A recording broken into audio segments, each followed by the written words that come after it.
আসসালামু আলাইকুম ভিউয়ার্স, কেমন আছেন সবাই?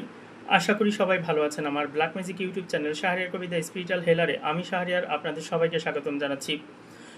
অসংখ্য অগণিত বাবা মা ভাই বোন এই পবিত্র মাহে রমজানে আমাকে ফোন কল করেছেন, মেসেজ করেছেন, আপনাদের সমস্যাগুলো বলেছেন। এরই ধারাবাহিকতায় আমি আজকে আপনাদের জন্য চমকপ্রদ এমন একটা রুহানি আমল নিয়ে আলোচনা করব, যে সকল বাবা মা ভাই বোনেরা মুসিবতের সাগরে পড়ে আছেন, অর্থাৎ এমন মুসিবতে পড়ে আছেন যেখানে আপনি কারো কাছে সাহায্য চেয়ে পাচ্ছেন না।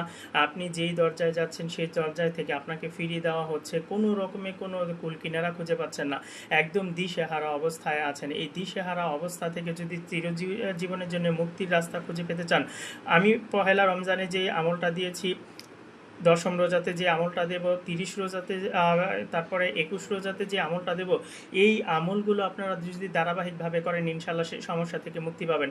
পাশাপাশি যদি আপনার ওই আমলগুলো করতে কষ্ট হয়, বা আপনি চাচ্ছেন যে আপনার সমস্যাটা আরও একটু দ্রুত সমাধান হোক, সেই ক্ষেত্রে আজকের এই বিদ্যাটা ফলো করতে পারবেন।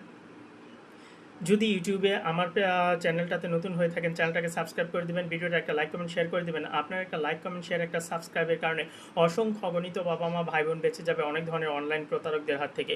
যে কথাটা বলছিলাম, যখন আপনি পুরো দমে একদম নিঃস্ব অবস্থায় আছেন, এখন আর এখান থেকে উত্তরণে কোনো রাস্তা খুঁজে পাচ্ছেন না, নির্জন নির্বিলি খালি একটা রুম বাছাই করেন। দেখেন, জনবহুল জায়গার ভিতরে আমল করলে সেই আমলে মনোনিবেশ থাকে না, মনোযোগ থাকে না, সেই আমলটা পরিপূর্ণ হয় না।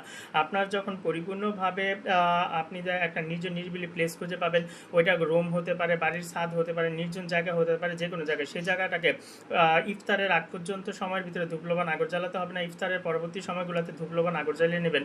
আপনি ইফতারের আগে সুগন্ধি ব্যবহার করতে হবে না, ইফতারের পরে সুগন্ধি ব্যবহার করে আমল করবেন। আমল হবে আপনার অতিরিক্ত ছয় ওয়াক্ত, অর্থাৎ প্রথম 5 ওয়াক্ত নামাজের পরে 30 মিনিট করে, এবং রাতে সেহরির আগে 30 মিনিট। যে সকল বিধর্মী ভাই বোনেরা আছেন তারা আমাদের আজানের 5 ওয়াক্ত আজানের পরে 30 মিনিট করে করবেন, এবং মধ্যরাতে 30 মিনিট করে করবেন আজান দেওয়ার আগে আবার।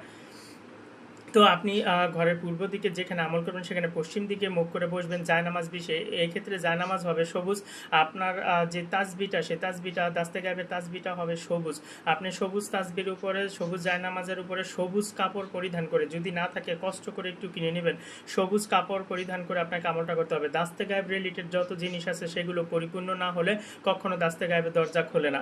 আপনি সবুজ কাপড়ে, সবুজ জায়নামাজে বসে, সবুজ তাসবিতে আপনি সর্বপ্রথমে 33 বার দুরুদে ইব্রাহিম পাঠ করবেন। 33 বার দুরুদে ইব্রাহিম পাঠ করার পরে আপনাকে এখানে 313 বার পাঠ করতে হবে লা ইলাহা ইল্লা আনতা সুবহানাকা ইন্নী কুনতু মিনাজ জালিমিন।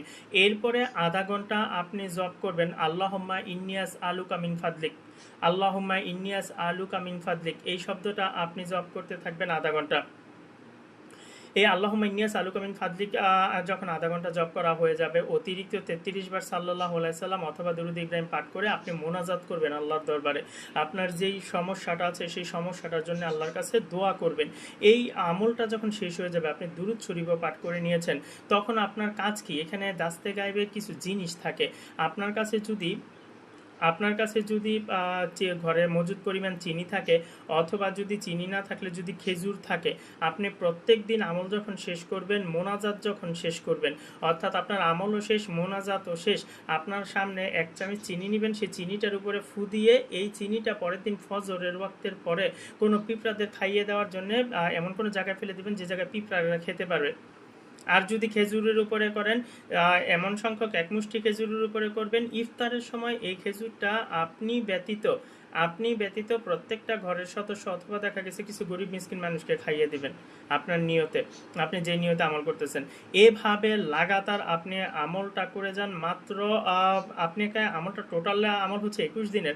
এখন কারো যদি বেশি কোনো সমস্যা হয়, সমস্যার মাত্রা অতিরিক্ত বেশি হয়, সে 13 দিন করবেন, ডাবল করে আমল করবেন। অর্থাৎ 21 দিনে করলে 30 মিনিট করে করতেন, আপনি যদি 13 দিন আমল করেন, প্রত্যেক দিন প্রতি নামাজের পরে 1 ঘন্টা করে জপ করে যাবেন।